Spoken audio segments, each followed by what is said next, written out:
Let's quickly shift gears now to sports news with Ayotunde Balogun.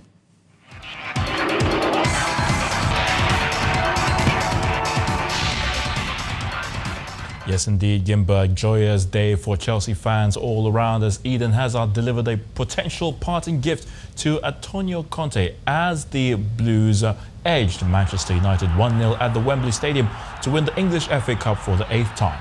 Hazard, the Belgian international, calmly converted a 22nd minute penalty after being brought down by England international Phil Jones, and it proved decisive as the Blues avenged last year's defeat to London rivals Arsenal and ended a tumultuous campaign on a high note. Conte's failure to guide Chelsea into the top four and secure Champions League football next season may well cost the Italian his job at Stamford Bridge, even though fans would still love him to remain as manager. Well, high-profile sporting stars attended the royal wedding of Prince Harry and Meghan Markle in Windsor, England, including former England captain David Beckham and tennis star Serena Williams. Beckham, who also attended Prince William's marriage to Kate Middleton in 2011, was joined by wife Victoria for the service at St. George's Chapel. Former world number one Serena Williams, along with 2003 Rugby World Cup winner Johnny Wilkinson, were in attendance with their respective spouses. Harry married the 36-year-old American actress in front of 600 guests in a ceremony that was watched by millions around the world. Portuguese giants Benfica have completed the signing of Nigerian international, that's defender Tyrone Ebuehi from Dutch club ADO Den Haag. The 22-year-old, who spent 5 years at the Dutch club, joins his new club on a 5-year deal. Benfica said ADO Den Haag will receive a training allowance of €250,000 for the transfer. Ebuehi has played 4 times for the Super Eagles and is included in Nigeria's 30-man squad for this year's World Cup in Russia. Spanish club side Atletico Madrid have celebrated their 3rd Europa League title with thousands of fans at the iconic Neptuno Square. Chanting the club's anthem, dancing, jumping and even waving scarves, both players and fans enjoyed the 5th title achieved during the Simeone era since he arrived at the club in 2011. Gabi Fernandez praised the team's work and dedicated the title to Fernando Torres, whose 2nd spell with the club finishes at the end of this season when his contract expires. Atletico are expected to face the Super Eagles of Nigeria in an international friendly at the Nest of Champions Stadium in Rio, Akwa Ibom State. That's on Tuesday, May the 22nd.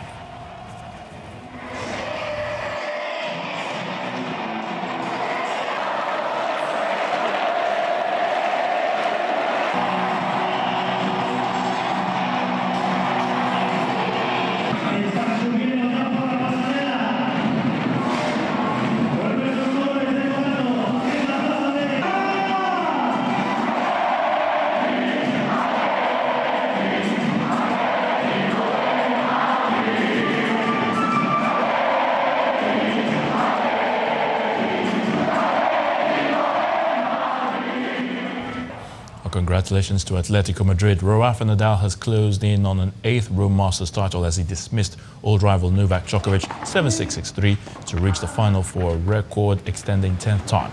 The last 4 success will give the Spanish top seed added confidence ahead of the French Open, where he has won a record 10 titles. Nadal, still unbeaten in semi-finals in Rome, unleashed a trademark clay court attack after winning a tight first set lasting well over an hour. The 31-year-old cut the deficit in his head-to-head series with Djokovic to 26-25 after their 51st meeting since first facing off in 2006.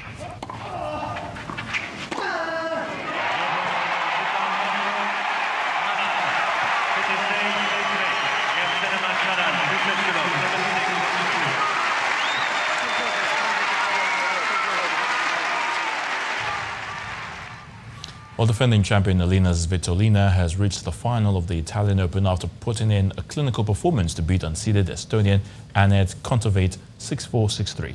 Svitolina held off the 22-year-old's effort to upset a 4th seed at the tournament and a top 10 player for the 3rd straight round in a tidy 75 minutes to win the semi-final she has contested for the 8th straight event.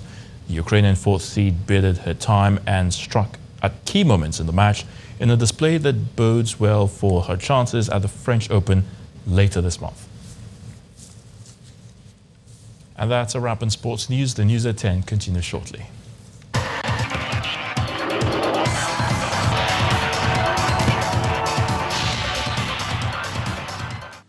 two-day mourning has been declared in Cuba after a plane crash killed over 100 people. The Boeing 737 airliner came down in a field near Havana's main airport in what is regarded as the country's worst air disaster in decades. 3 women were pulled alive from the wreckage, but are said to be in critical condition.